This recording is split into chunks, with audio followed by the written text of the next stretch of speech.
Oi, pessoal, voltamos aí. Vamos lá fazer a nossa última apresentação da manhã, pois o que nos separa do primeiro laboratório aí. Então, deixa eu ver aqui. Então, vamos falar um pouquinho de BGP, né? Começar a introduzir aí o protocolo BGP para vocês aí.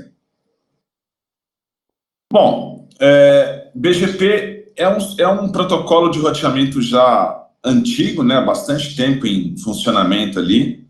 Foi descrito aí nessa RFC 4271. BGP é um protocolo Path Vector, vetor de caminhos, né? A métrica, assim, o atributo mais básico, né, para escolher caminhos no BGP é a contagem de salto. Só que em vez de ser contagem de salto de roteador, é contagem de salto de AS, né? De sistema autônomo para sistema autônomo. BGP trabalha com atualizações incrementais. Então, quando há novos anúncios, né, de rotas, ele repassa para os vizinhos. Você tem muitas opções de implementação de política de tráfego, né? A questão da política do AS-IN, AS-OUT, tem vários atributos para a gente poder fazer a manipulação do tráfego. A gente vai estar vendo esses atributos no decorrer do curso, pelo menos os principais para a manipulação do tráfego. Trabalha com CIDR, né, com máscara de subrede de comprimento variável, né, trabalha com máscara quebrada. E, assim, é o que faz com que o backbone da internet exista, né? Todo o backbone da internet aqui, praticamente, ele só existe graças à configuração do protocolo BGP, que é criado aí. Instante só.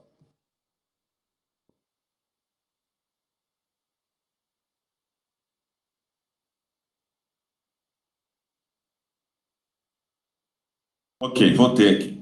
Certo, pessoal. Então, BGP é o único protocolo de roteamento que possibilita a comunicação entre os AS. Fora BGP, só poderia usar rota estática, e aí teria que ser entre os vizinhos mais próximos, né? Mas o que faz a propagação mesmo a longa distância das redes é o protocolo BGP na internet. Como é que funciona isso, né? O mundo BGP é uma malha interligada de vários AS. Então, cada AS tem um número, né? Quando a empresa passa por aquele processo descrito lá pelo Thiago, né? Se torna um sistema autônomo, ele recebe um número de identificação, que é o seu número de AS. E aí ele vai configurar esse número de AS e, a partir dele, ele vai anunciar as redes às quais ele pertence. O anúncio dessas redes é controlado por um atributo chamado ASPF, né? Então, o ASPF é o histórico de saltos. Por que AS aquele prefixo, aquela rota anunciada passou até chegar até mim? Quando eu tenho uma rota, vamos imaginar assim, eu tenho uma rota criada aqui para 12.6.126.0/24, né? Essa rota, quando ela existe no AS original, então vamos imaginar, ela nasceu dentro do 11.268. O 11.268 é a rota original desse anúncio, é a rede original desse anúncio. Enquanto eu estava aqui dentro, o ASPF estava vazio. O ASPF ganhou o número. Então, quando o roteador de borda exportou a rota para fora, quando ela migrou para o AS vizinho, na hora que o anúncio imigrou para fora, eu bati o carimbo aqui, ó. Você saiu do 11.268. Foi recebido pelo vizinho. O vizinho fez o quê? Ele vai enviar para o próximo vizinho. Então, na hora que saiu de dentro do 6337, ele bateu o carimbo. Olha, ele prependou, ele colocou antes, né? O 6337. E a mesma coisa aconteceu lá nos outros caminhos, né? 7018, 6461. Então, aqui é o histórico, né? O AS que recebeu o anúncio de rota, ele pode conferir no histórico qual que é o caminho que foi feito, né? Sempre da direita para a esquerda, né? Igual tradução de nome DNS, né? Sempre da direita para a esquerda. Eu estou vendo que a rede veio primeiro do 11268, 6337, 7018, e o último salto que foi dado, né, foi o 6461. Foi o último AS que me repassou isso. Para que eu consiga chegar até a rede, eu vou ter que fazer o caminho contrário, né? Ou seja, o que eu vou fazer? Eu vou saltar de volta para o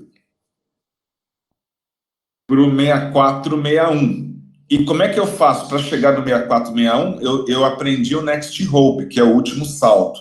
O último salto que é dado, a cada salto, o Next Hope também é mudado, né? O atributo de Next Hope é mudado. Então, eu faço o caminho contrário ali. Então, o anúncio foi feito do 11268 para frente. Quem recebeu, o último que recebeu o anúncio, vai ter que fazer o caminho inverso, né? Vai ter que saltar, vai para o 6461, que vai mandar para o 7018, que vai mandar para o 6337, que vai mandar para o 11268, tá? E isso funciona em escala mundial, né? Então, assim, para qualquer AS que eu tenha em qualquer... as rotas têm esse histórico de saltos aí. O ASPF, ele tem dupla função, tá? Primeira função básica ali do ASPF é a questão de servir como métrica, né? Então, como eu falei para vocês, para eu chegar no AS 11268, de repente eu poderia ter usado caminhos diferentes. Podia ter usado esse caminho aqui de cima, mas tem um outro caminho aqui, ó, poderia ter usado o caminho de baixo. Podia zigue-zaguear fazendo caminhos alternativos aqui, na eventual falha de um link direto. Então, eu posso seguir caminhos diferentes. Se eu recebo 2 vezes essa rota, que veio, por exemplo, de vizinhos diferentes, quem tem o menor número de saltos é preferível. Na verdade, é um dos atributos que eu analiso, né? Quem tem o menor número de saltos. E uma outra utilidade do ASPF é o seguinte: evitar looping. Uma vez que por exemplo, o 7018, ele já aparece dentro do histórico da lista de saltos, né, no ASPF.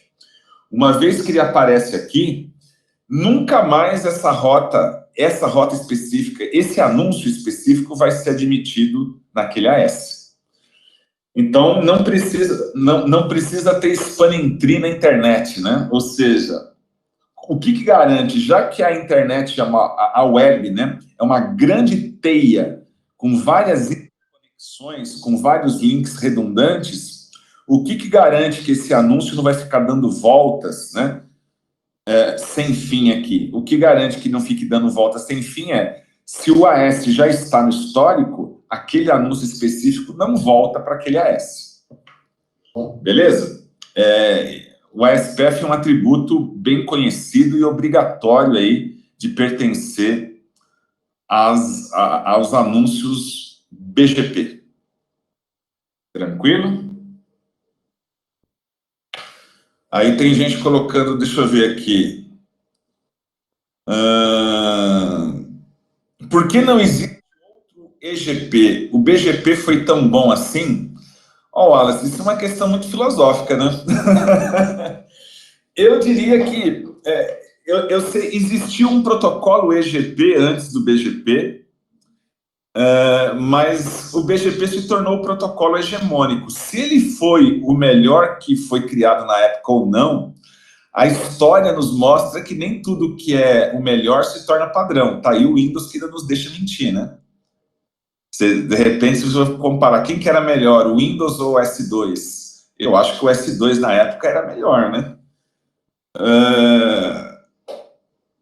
Eu acredito que o protocolo tenha sido muito bom, sim. Eu não ouvi falar de nenhuma alternativa, a não ser o próprio ISIS, né?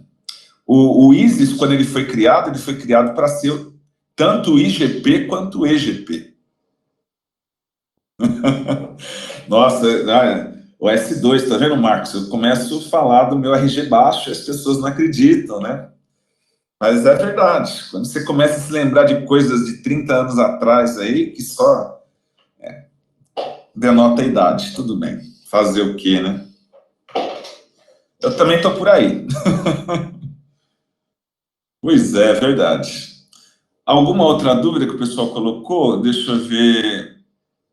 O BGP foi tão bom assim? Eu acho que é o melhor que se tem, tá? Existe um limite de informação disponibilizada no SPF, ele só mostra até X saltos do AS? Não, geralmente ele mostra todos os saltos do AS, tá? Desconheço um limite físico máximo, tá? Eu sei que o pessoal, quando começa a fazer muito pretende, começa a aumentar artificialmente o número de saltos, a operadora bloqueia, né? Mas, assim, um limite máximo do tamanho do SPF mesmo, não desconheço um tamanho. Eu já, nossa, assim, 15 prepende é muita coisa, se você for parar para pensar que você consegue chegar em qualquer lugar do mundo com 30 saltos, né? Tá aí o Trace Route que não nos deixa mentir, mas desconheço um limite máximo, tá? O que mais? A gente pode caminhar um pouquinho mais aí com relação ao BGP. Bom, uma sessão BGP é uma conexão de porta TCP 179. Eu preciso ter a conexão 179 estabelecida. Portanto, se você tiver um firewall na frente que não permita a vizinhança pela porta TCP 179, ou mesmo um ACL, né, que não permita a conexão na porta 179, você não vai conseguir fechar a sessão BGP. Na verdade, o que acontece? No princípio, a sessão está idle, né? Aí, se eu consigo encontrar alguém, eu começo a mandar mensagens de keep alive, tentando encontrar alguém que também fale. Se eu conseguir, eu vou tentar estabelecer conexão, né? Eu vou para connect, que é um outro estado. Se eu consigo ativar a sessão, aí eu vou para o estado active, então eu já tenho uma sessão TCP de porta estabelecida. Já está active, está tudo bem? Não, não está nada bem. Aí, com a sessão criada, né, ele faz um handshake triplo, estabelece a conexão TCP ali, ele vai trocar mensagens de open sent, open confirm, vai negociar as capabilities, né, o que a gente pode rodar aqui dentro. E se tudo der certo, a sessão vai caminhar para o establish. O established é realmente o estado em que realmente a negociação teve êxito, né, teve sucesso, e aí a sessão pode ser estabelecida, eu posso começar a enviar e receber prefixos, né? E vocês vão ver no laboratório, né? Geralmente, assim, na hora do troubleshooting da sessão, os estados mais comuns que a sessão fica empacada, ou fica empacada no idle ou no active, né? No idle é porque geralmente a gente começa a desconfiar até de conectividade, né? Desconfio, dá um ping do outro lado, ver se ele responde, ou então nem configuração o outro lado entrou, pode ter alguma coisa do gênero. E o Active, quer dizer, a conectividade básica ele tentou estabelecer a sessão, mas as mensagens de Open não conseguiram ser trocadas lá dentro, né? Geralmente, o mais comum você ter algum erro de configuração, né? Por exemplo, número de AS errado, alguma coisa do gênero, tá? É o mais comum aí de acontecer efetivamente. Você tem dois tipos de vizinhança, a vizinhança IBGP e EBGP, né? A vizinhança, quando o AS do vizinho é o mesmo que o meu, é um vizinho IBGP. Quando o AS é diferente, é um vizinho externo, né? É um vizinho de outra empresa, é um vizinho EBGP. Então, essa é a máquina de estados, né, que representa lá o BGP, sai de idle, vai para connect, active, open sent, open confirm, e finalmente chega no establish. Chegou no establish, ele mantém a vizinhança e a cada 60 segundos troca hello aí para ver se o vizinho está ok ali, né? Na verdade, como as próprias setinhas indicam, tá? O caminhar da vizinhança não é só para frente que se vai, né? Às vezes o que acontece? Ele conecta, vai em active, não consegue caminhar para establish, muitas vezes ele pode voltar aí para o idle, né? Então, nem sempre apenas para frente as sessões caminham também. Tomar cuidado com isso. Mas o ideal seria que se chegou em establish, é porque eu consigo enviar e receber rotas aí. Então, o BGP ele consegue aprender caminhos diferentes pelos vizinhos IBGP e BGP. Uma coisa que é importante a gente for pensar no BGP, tá? BGP faz de tudo para não empatar. Nem que no final ele tenha que jogar a moeda para cima, né? Ele tem que fazer o critério de desempate aí pela rota mais velha, pelo menor ID do roteador do vizinho. Enfim, ele vai desempatar, né? Ele vai arrumar um jeito de escolher uma e apenas uma rota melhor. É diferente do que acontece no SPF, que a gente estava discutindo antes, né? O SPF, quando você tem custo igual, ele faz balanceamento de carga, né? Ele faz round robin. Ele coloca as duas entradas na tabela de roteamento. Já o BGP, por padrão, não. Ah, Dilson, mas eu vi que existe BGP multipath. Numa configuração lá com MPLS, eu vi que tem BGP multipath. Tem, mas não é comportamento padrão. O cara mudou isso, né? Por padrão, BGP faz de tudo para não empatar, para escolher uma e apenas uma melhor rota. Tá? E você pode usar os atributos BGP para poder influenciar o caminho, a escolha do melhor caminho aí, tá? Bom, como é que o BGP funciona? Basicamente, né, ele está colocando que é o seguinte: eu estabeleci a sessão com o vizinho, eu recebo as rotas dos peers, aí eu vou instalar na minha tabela de rotas, né? O melhor caminho é marcado como melhor. Então, eu tenho um banco de dados de rotas do BGP.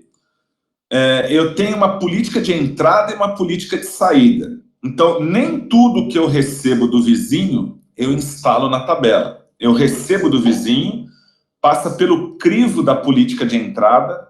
O que passar pelo crivo da política de entrada pode ser instalado na tabela de rotas.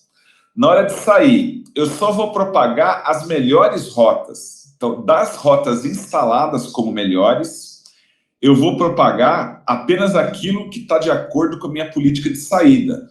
Porque o meu filtro de saída pode não deixar eu anunciar tudo.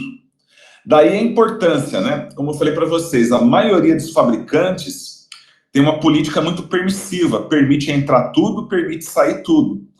E cabe a nós, na hora de fazer a configuração do BGP, criar essa política menos aberta, né? Ou seja, dizer efetivamente o que é que pode e o que é que não pode entrar ou sair. Então, criar as políticas, né, é a parte fundamental aí da configuração do BGP, tá? Então, os melhores caminhos são instalados e os melhores caminhos vão ser anunciados para o vizinho, desde que estejam condizentes com a política de saída, que o filtro de saída tenha permitido aí o anúncio.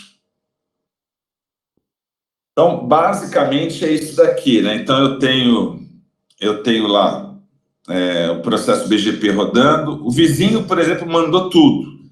Desse tudo, parte eu descarto, parte eu aceito. O que eu aceito? As melhores rotas vão para a tabela de rotas, vão para a tabela de encaminhamento e vão ser usadas. Essas melhores rotas também podem ser anunciadas para fora. Mas aí nem todas as rotas são anunciadas, tem que passar pelo crivo da minha política de saída. Uma informação importante que vocês vão sentir isso na pele quando estiver configurando o BGP na parte da tarde. Eu fiz a política, mas assim, o anúncio de rotas do vizinho mudou. Então, por exemplo, o vizinho tinha anunciado uma série de rotas para mim, essas rotas tinham sido apreendidas, mas aí as rotas mudaram. Ou então ele mudou os atributos, né? Ou seja, a política mudou, mas os prefixos já foram processados. A atualização é dinâmica, eu mando tudo de novo, recebo tudo de novo, ou eu preciso de intervenção manual? O que vocês acham? Entender a pergunta? Eu já tinha feito a política de entrada e a política de saída. Essas políticas mudaram, mas eu já tinha tanto enviado quanto recebido prefixo. O que vai acontecer? Vai precisar de alguma intervenção manual ou vai renovar? Intervenção, derruba os vizinhos, faz ele aprender de novo. Clear e PBGP é uma intervenção. Intervenção que eu digo ali Clear e PBGP, Reset BGP, alguma coisa do gênero ali, dependendo do Clear BGP, um Reset BGP, alguma coisa do gênero ali. Será possível ou não? Então, cara, tem gente que bate o pé que é manual, tem gente que está falando que é automático. Aí vamos entender o que rola, né? Nesse mundo de TI, telecomunicação, TIC, tem uma regra muito importante que é o depende. Depende. Olha só, quando você tem mudança de rota, uma nova rota foi anunciada, geralmente a mudança é disparada. Depende do fabricante também, viu, cara? Depende da implementação de BGP que você está usando. Mas, geralmente, né, nas condições normais de temperatura e pressão, quando você anuncia um novo prefixo, isso é automático e vai entrar novamente lá. Ou sair, né? Agora, quando você muda atributo, por exemplo, você mudou o local preference, você mudou algum outro atributo BGP, ou você espera a próxima validação da tabela, né? Porque o BGP ele faz um scan table na tabela, né? Verifica se está tudo ok. Só que isso pode demorar, né? Pode demorar, por exemplo, 60 segundos aí para um novo scan table. Então, muitas vezes o pessoal eles tem pressa de que a mudança ocorra. Eu posso fazer um reset. Só que a gente tem dois tipos de reset que você pode usar com BGP aí. Então, assim, moral da história, tentando ser o mais genérico possível. Geralmente, anúncio de rota é propagado automaticamente, mudança de atributo demora mais. E aí você precisa dar um reset para você fazer com que essa mudança seja vista mais rápido, tá? E aí você pode dar um hard reset ou você pode dar um soft reset. Acho que no MikroTik, acho que fica bem patente isso, porque você tem o comando refresh e você tem o comando reset, que pode ser usado ali também para o BGP. O que é dar um reset e o que é dar um refresh? São coisas diferentes, bem diferentes. Então, por exemplo, hard reset, na verdade, eu fiz o contrário ali, né? Então, na verdade, assim, o que seria um hard reset? O hard reset, eu vou derrubar a sessão, ele vai aprender de novo, porque ele não aprendeu aquilo que eu queria, né? Ele não aplicou as mudanças. Eu quero aprender tudo de novo do vizinho para aplicar as políticas, para algumas redes serem descartadas, outras serem aceitas. Vizinho, manda tudo para mim de novo. O que você pode fazer? Você pode dar um hard reset, dar um clear IP BGP, derruba a sessão BGP, desaprende tudo e aprende tudo de novo. Aí, isso é uma coisa que a gente pode fazer. Alguém está com console com roteador aí no seu sistema autônomo aberto? Vamos derrubar a sessão aí. E aí você fala para o seu chefe que apenas uma questão didática, tá? Isso é uma questão didática. Nós vamos derrubar todas as sessões só para ver o que acontece. Quem tem o roteador Cisco, dá lá um clear IP BGP asterisco, AL, derruba toda a sessão. Agora, vamos lá. Quanto tempo pode demorar para a sessão ser reaprendida? Depende do teu roteador de borda, tá? Depende muito... a questão didática passa no RH depois, mais tarde, para conversar a respeito, né? Então, é assim, quando você dá um hard reset, o que acontece? Você derruba a vizinhança, tá? Derrubou a vizinhança, você vai desaprender tudo e aprender tudo de novo. É o método mais traumático, tá? Nunca faça um hard reset no ambiente de produção, né? Isso pode ter causado prejuízos dos mais diversos, né? Para a rede e para você também, né? A questão da empregabilidade pode ser extremamente reduzida com hard reset. Então, o ideal seria o quê? Você manter a sessão de pé fazendo apenas um soft reset. O que é o soft reset? A sessão está de pé, eu só vou atualizar o que mudou. Mantém a sessão de pé, então você dá um clear IPBGP soft in ou soft out, quer dizer, mantém de pé e só atualiza. Então é menos traumático. Você não desaprende as redes aprendidas, ele continua com as entradas na tabela de rotas, continua a ter conectividade, não causa nenhuma indisponibilidade. É o melhor dos mundos, você fazer soft ao invés de hard reset. Só que o que acontece, né? Como vocês notaram, né, eu sou um cara que conheceu o S2, então sou um cara antigo. Então, antigamente, você não tinha como dar soft reset. Você tinha que dar só hard reset. Você tinha que derrubar o cara e aprender tudo de novo. Para suprir essa carência, o que o pessoal fazia? O pessoal implementava cache, né? Você tinha lá o tal do soft reconfiguration inbound. Soft reconfiguration inbound. O que o pessoal fazia ali? Olha, vamos fazer o seguinte, tudo que o vizinho mandou, a gente está guardando em cache, está guardando em memória, em buffer. Quando o cara dá o clear, ele pode dar um clear que, ao invés de derrubar a sessão e ter que aprender tudo de novo, eu vou pegar a última informação que eu guardei em cache e vou processar na minha política de entrada, né? Mudei a política de entrada. A política de entrada agora, algumas coisas que era descartada vai ser aceita, algumas coisas que eram aceitas vai ser descartada. Mudei a política. Em vez de eu derrubar a sessão, ter que esperar tudo ser mandado de novo, né? O que eu faço? O que eu fazia, né? Eu habilitava o soft reconfiguration inbound.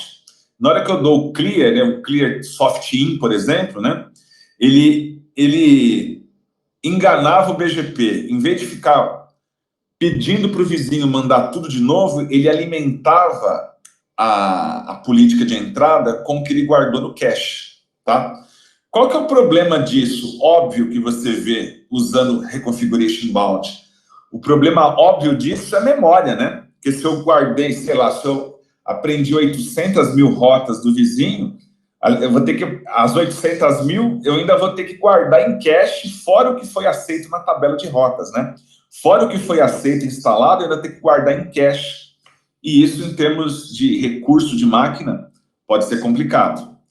Então, fazer cache de tudo para fazer atualização de rota é uma coisa que se mostrou, com o aumento da tabela, se mostrou ineficaz. O que fizeram? Então, criaram um novo artifício aí, que é o tal do route refresh. O que é o route refresh? É o melhor dos mundos. Route refresh não é nem hard reset e nem é o soft reset dependente de cache. Route refresh é assim, mantém a sessão de pé e negocia com o vizinho o que mudou, sem precisar manter cache local. Melhor dos mundos, né? Então, a maioria dos roteadores hoje suportam isso. Só que route refresh é uma capability do BGP. Os vizinhos, quando estabelecem sessão, eles têm que suportar essa capability de route refresh.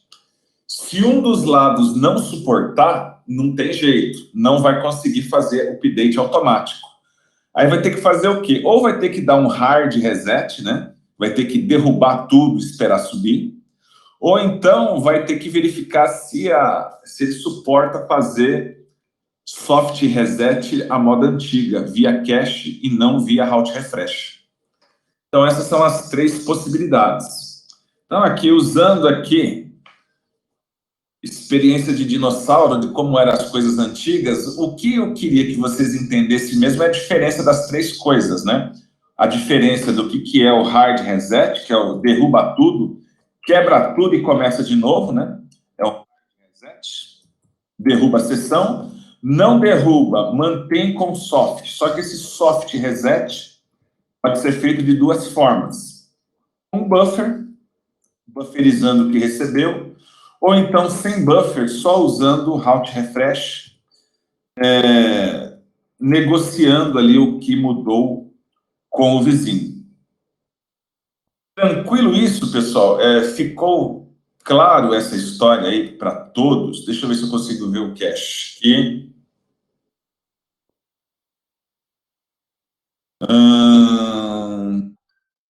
Beleza, acho que é basicamente isso.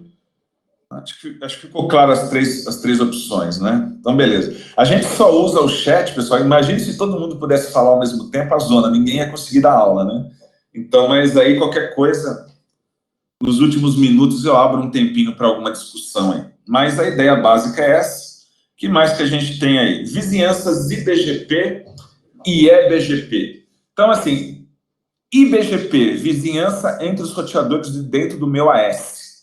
EBGP, vizinhança com roteadores de outros AS para enviar e receber prefixos na internet. O que mais que ele traz para a gente? Dentro do cenário que a gente vai começar a trabalhar, então, hoje à tarde, né? O que a gente vai fazer? Primeira coisa, vocês vão habilitar o SPF dentro do AS de vocês. O SPF é o nosso IGP, nosso protocolo de gateway de ligação interna, tá?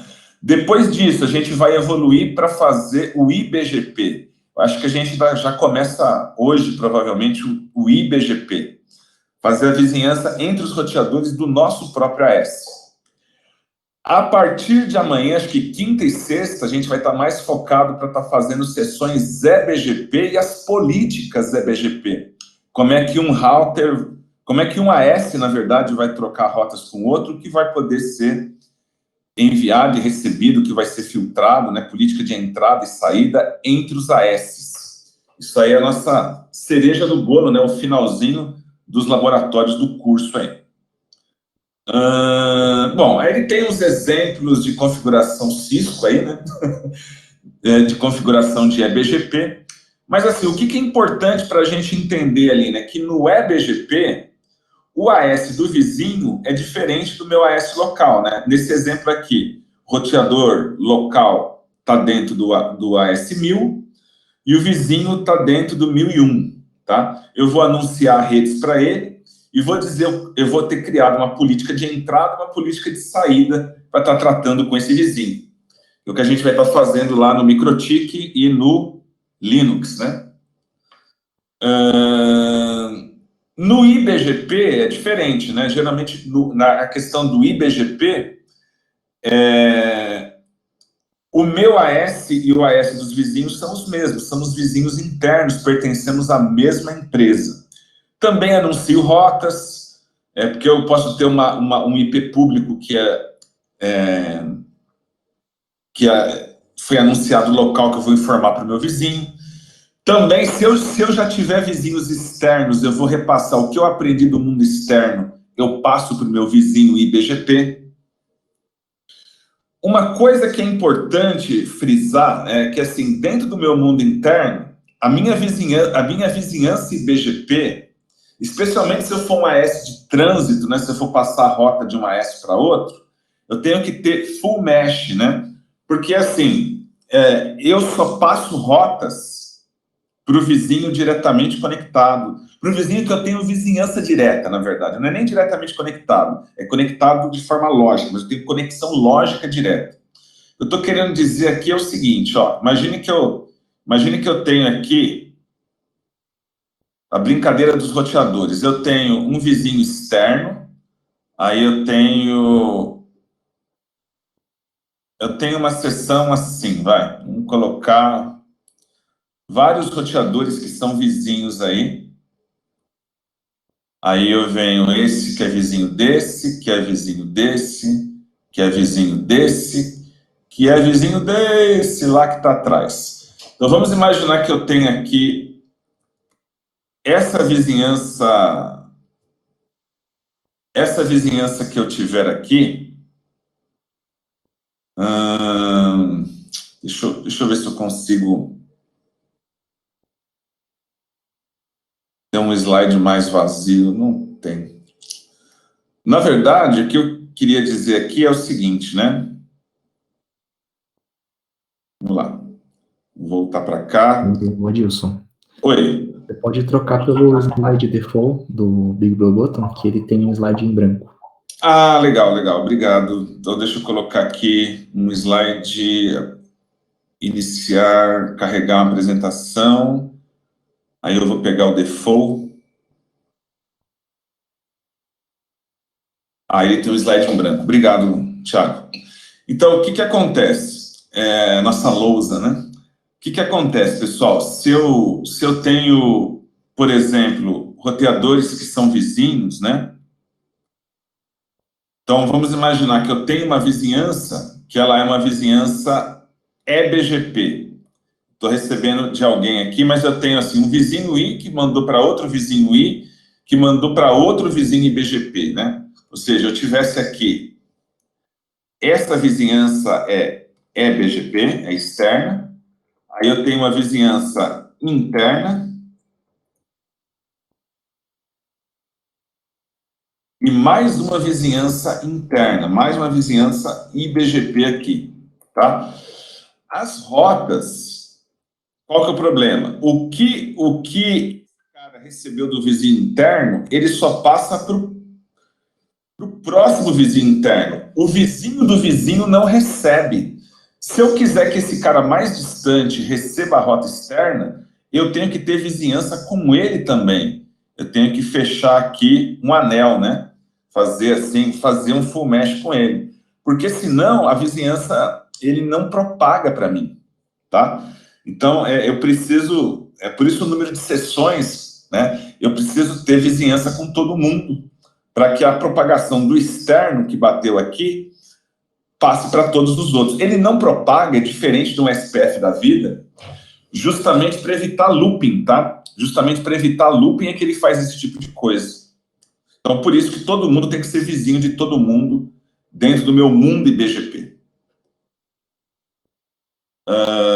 Deixa eu voltar lá para as nossas apresentações de IBGP propriamente dito. Bom, aqui ele só está mostrando, então, a questão da criação das vizinhanças. Falei para você, então, eu vou ter que fazer a vizinhança interna com todos, né? Todos os meus vizinhos internos para que eles aprendam as redes. Está fazendo via loopback, aquela questão do caminho alternativo, né? Cai a ligação direta entre eles. Se a vizinhança é via loopback, o SPF vai dar um jeito de eu fazer o caminho maior para chegar até lá. Eu falei para vocês que o BGP ele faz de tudo para não dar empate, tá?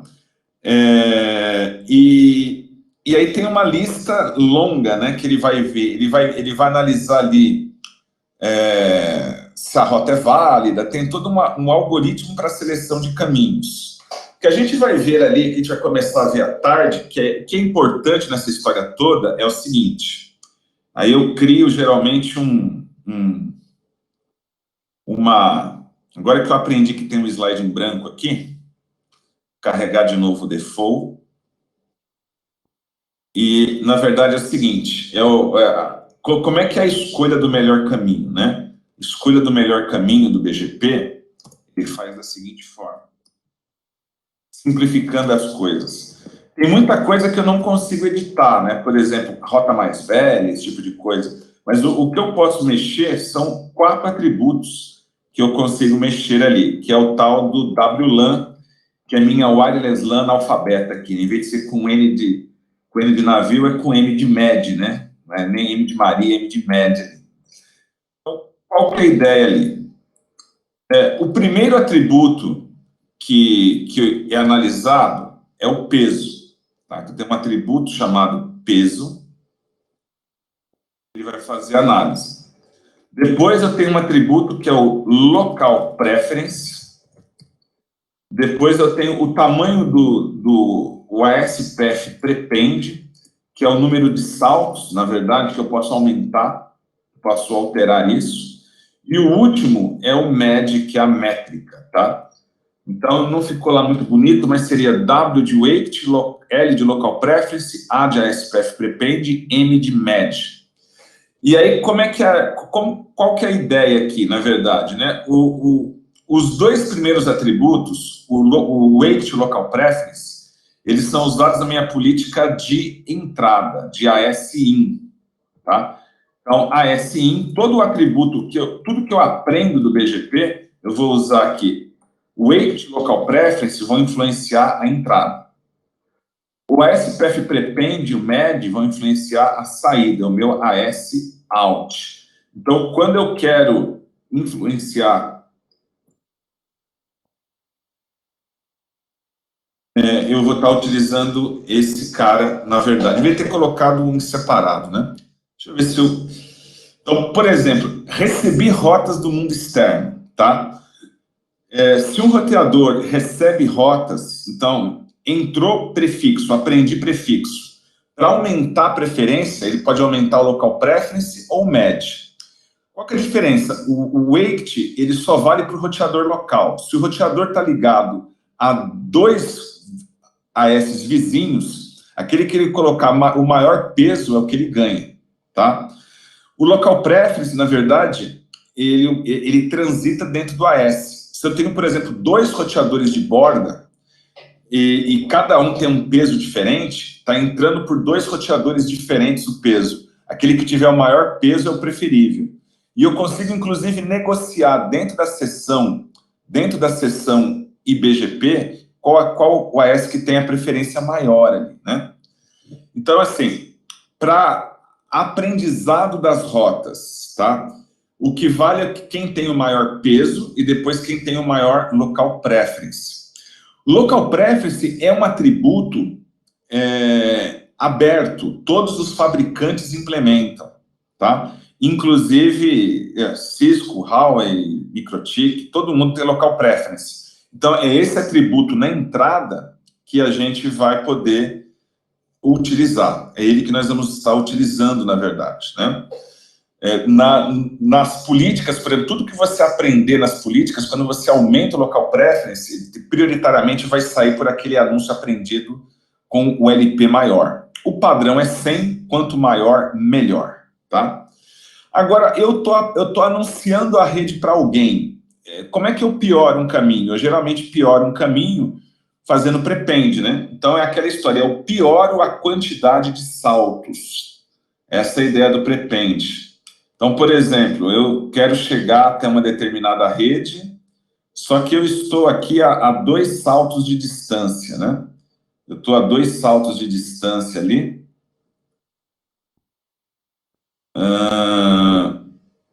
Eu estou a 2 saltos de distância aqui. O que eu vou fazer? Lembra, o menor número de saltos é mais preferível, né?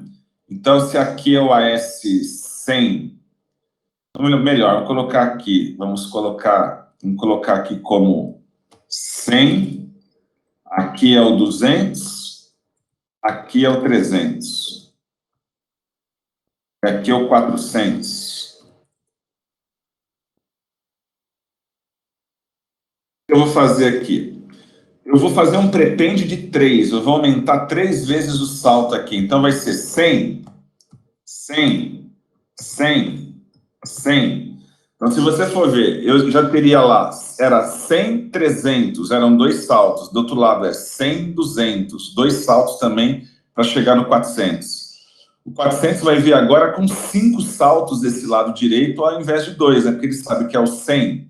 100, 100, 100, 300, né? Então, eu artificialmente aumento o número de saltos. Então, quando eu quero, na minha saída, influenciar, dizer que um caminho é melhor ou pior, eu pioro um caminho com prepende. Tá? Eu pioro um caminho com prepende. E na entrada, eu melhoro o caminho, né, colocando local preference maior. Vamos imaginar o que acontece se esses dois caras brigarem, pessoal. Por exemplo, eu tenho uma rede X que eu estou anunciando, tá? Eu estou anunciando uma rede X. Essa rede X, eu estou dizendo, aqui está a 2 saltos por 400, né? Está lá 1 e 2, está 2 saltos. E aqui vai estar lá 1, 2, 3, 4, 5 saltos. Que na verdade, quando eu coloco o prepende, na maioria dos equipamentos, né? Ele coloca 3 saltos a mais do salto que ele já ia colocar. Então, eu piorei esse caminho. Só que na entrada do outro cara, eu falei, não, aqui eu quero local preference, vou colocar 300 aqui, ó. E aqui o local preference, vou colocar 150. Quem que vai ganhar esse braço, esse cabo de guerra entre os AS? Seria o 100 está dizendo que o segundo caminho é pior, mas o 400 está dizendo que ele é melhor, ele quer receber na entrada dele, na entrada está usando o local preference o 400, esse cara está usando prepende na saída. Quem ganhará esse duelo de titãs aí?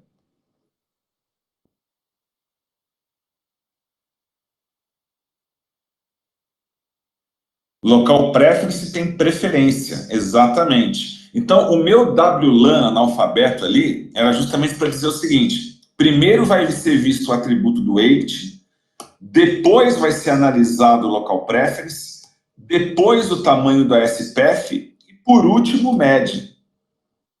Tá? Então, na verdade, meu WLAN ali, né, o número de saltos, né, o ASPF prepende que eu fiz, ele só vai ser analisado depois do local preference. Ou se você preferir pensar assim, né, o que eu influencio a entrada tem prioridade em relação à saída, tá? Então, o que eu influencio na entrada tem preferência sobre a saída. Então, não tem jeito, né? Você tem que negociar com o sistema autônomo vizinho para poder fazer com que as coisas funcionem. O MED, ele também influencia a saída, mas ele é usado num caso muito peculiar, né? O MED é só quando eu tenho, por exemplo, duas vizinhanças com o mesmo AS, né? Tenho 2 links com o mesmo AS. Então, vamos imaginar aqui que eu tenho 2 links com a mesma operadora, né? Vamos colocar assim. Se eu tiver aqui 2 links, aí eu poderia usar o MED ao invés de usar o prepende. Poderia fazer isso. Poderia colocar aqui. Eu vou. O de baixo aqui, vamos imaginar que fosse 100 aqui, 200 aqui embaixo. Eu poderia colocar aqui. Esse aqui tem um MED 50. Esse daqui tem um MED. Colocar um MED 100. No caso do MED, quanto menor, melhor, tá? E é na saída, por exemplo, 200 anuncia para os 50. Então, o 200 anuncia para os 100, perdão. Ele sabe que de um lado o MED é 50, do outro lado o MED é 100. Então, o que vai acontecer?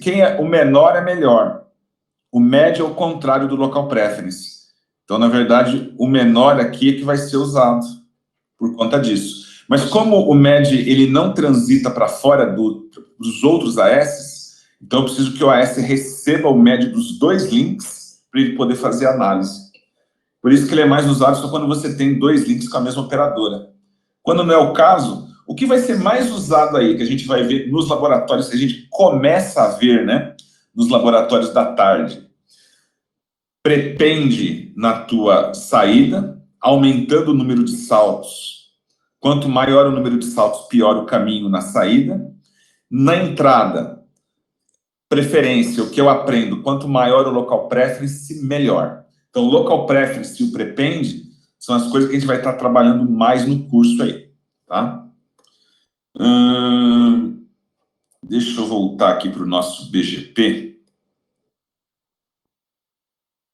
só para dar uma geral nisso. Então, assim, ele tem muita coisa que ele faz ali, vê a rota mais velha, vê o menor ID, né? Mas, assim, na prática, o que é analisado mesmo são 4 coisas que eu havia colocado para vocês. Ele vai olhar o atributo de peso, ele vai olhar o atributo do local preference, depois ele vai olhar o tamanho do ASPF, e por último, aquele atributo de match. Guarda isso, quando a gente for falar de BGP com mais detalhes, a gente vai explorar melhor cada um desses atributos aí, tá? Bom, os atributos, eles se dividem em atributos bem conhecidos, né, que são os well-known, que são bem conhecidos, e os opcionais, que podem ou não existir. Bem conhecidos mandatórios. Todo o anúncio BGP vai ter que ter a SPF, que é o histórico de saltos. Todos eles vão ter que ter o Next Hop, que é o gateway, senão não tem como alcançar a rede. E todos eles têm o origin, né, que é da onde a rota veio, se veio via redistribuição, se veio via network. Atributos opcionais podem ou não aparecer, tá? Por exemplo, community. Posso ou não ter community.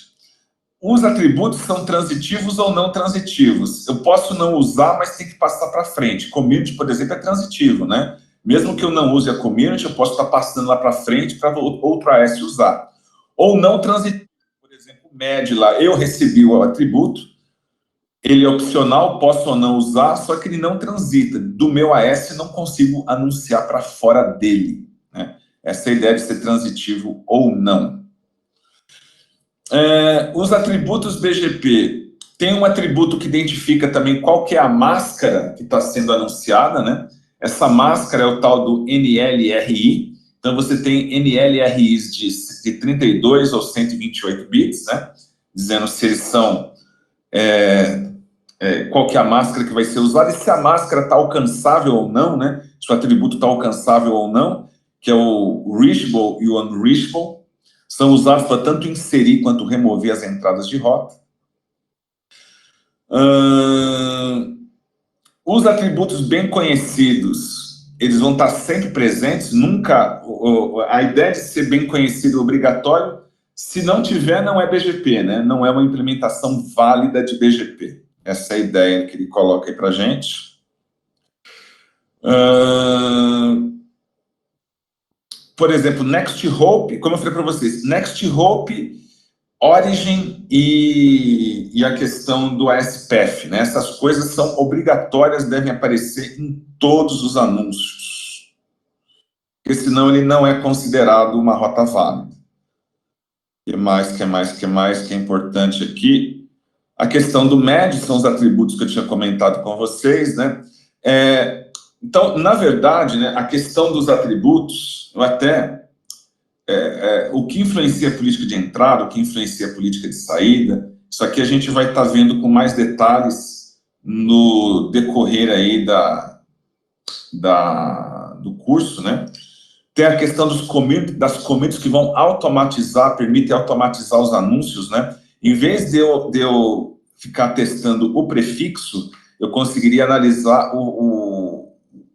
a marca, né? Communities são marcações. Tudo que vier marcado, por exemplo, com 65.666, eu tenho uma lógica. Se tiver tal marca, joga para Black Hole. Se tiver tal marca, faz prepend. Se tiver tal marca, faz local preference. Communities automatizam, né, as tarefas que eu rodo no BGP. Tem algumas communities padrão, né, que fazem, por exemplo, quando você coloca o comando no export, não mande para nenhum vizinho externo, vai ser só para IBGP. Quando você coloca o comando no export lá no vizinho, na verdade ele está usando essa marca interna, isso que já está definido no código, né, hard-coded do BGP. Quando você coloca no advertise, quer dizer, não manda para ninguém, isso aqui já está dentro do código do BGP também, não anuncie para ninguém, você recebeu a rota, fica só com você. Ou não anuncia, você tem uma sessão bilateral estabelecida com alguém diretamente, não anuncie para ele. Então, são valores padrão ali, né? Mas cada AS pode criar suas próprias communities também para fazer anúncio, tá? Do que interessa para a gente mesmo, pessoal, a gente vai ver a questão dos atributos. Eu acho que uma coisa legal para terminar isso aí, quando vocês forem fazer as políticas, né, fazer um quadro mais completo daquela história lá dos atributos. Deixa eu pegar ali no default. Deixa eu ver se eu consigo escrever de uma forma mais aberta, que acho que se eu abrir isso daqui dentro, abrir a caixa de texto no slide todo, fica mais fácil de eu conseguir escrever aqui. Eu tinha falado, guardem nas suas mentes e nos seus coraçõezinhos isso aqui, ó, WLAN. E o que acontece aqui, né?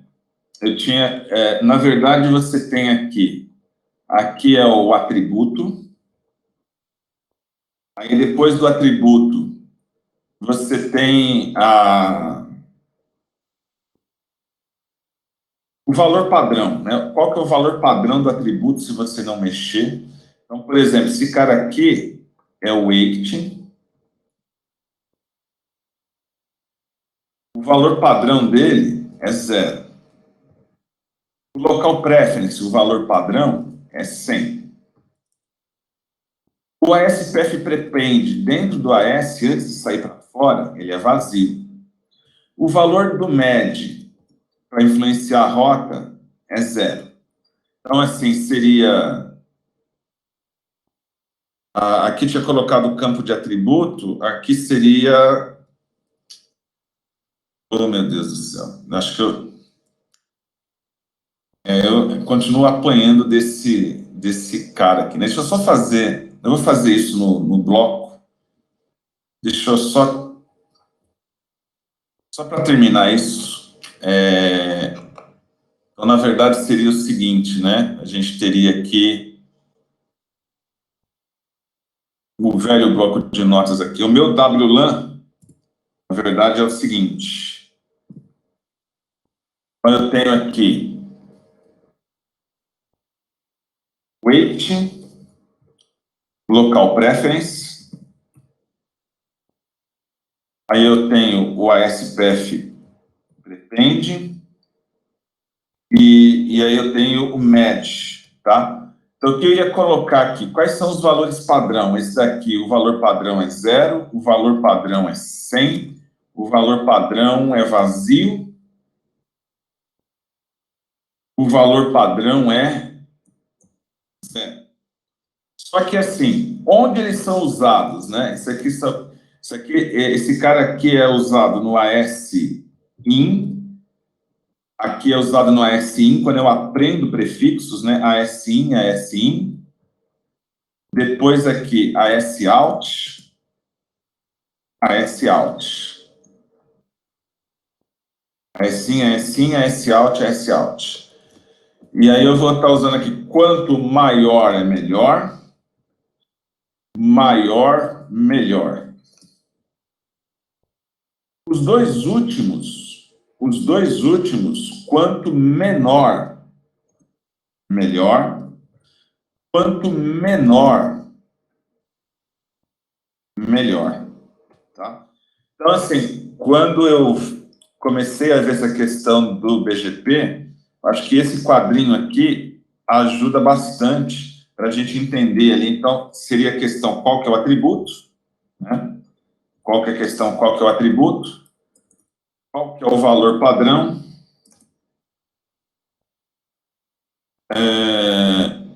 qual que é o valor padrão, onde é aplicado, né? Onde que vai ser aplicado, e a regra, né? Essa seria a regra. Então, eu acho que seria interessante vocês guardarem, quiserem bater um print screen ali, fica Creative Commons isso para vocês. Esses são os 4 atributos que a gente manipula lá: weight, local preference, ASPF e match. Valor padrão, 2 são usados nas políticas de entrada, 2 são usados nas políticas de saída. As regras da entrada, quanto maior, melhor. As regras da saída, quanto menor, melhor. Portanto, quando eu aumento, geralmente a gente geralmente melhora o caminho, né? Geralmente melhora os caminhos. Quando eu aumento, Aqui também eu melhoro o caminho. Quando eu aumento o local preference, quando eu aumento o weight, melhora aquele caminho, ele se torna mais atraente. E aqui geralmente eu pioro o caminho, né? Quando eu aumento o IcePath, eu pioro o caminho. Quando eu aumento o MED, eu também pioro o caminho. Acho que é uma lógica que vale a pena de se entender. Quando a gente for brincar um pouquinho mais com isso, na hora depois de fazer o laboratório, acho que fica mais claro isso, tá? Beleza? Dá um print screen ali, guardem nas suas mentes e nos seus corações. E aí, deixa eu interromper isso aqui para voltar. Tranquilo? Todo mundo conseguiu? Isso, a engenharia do tráfego, a gente basicamente usa esses 4 atributos, Luiz. Mas quando tiver a parte da engenharia, a gente volta para discutir eles melhor, tá? Vamos fazer o almoço, então? Já são 12:30 passado, né? Passei um pouquinho ali. Já são 12:30, a gente termina aqui e volta às 14 horas, né? Às 14 horas a gente volta para explicar aí os laboratórios. Bom almoço a todos aí, até mais.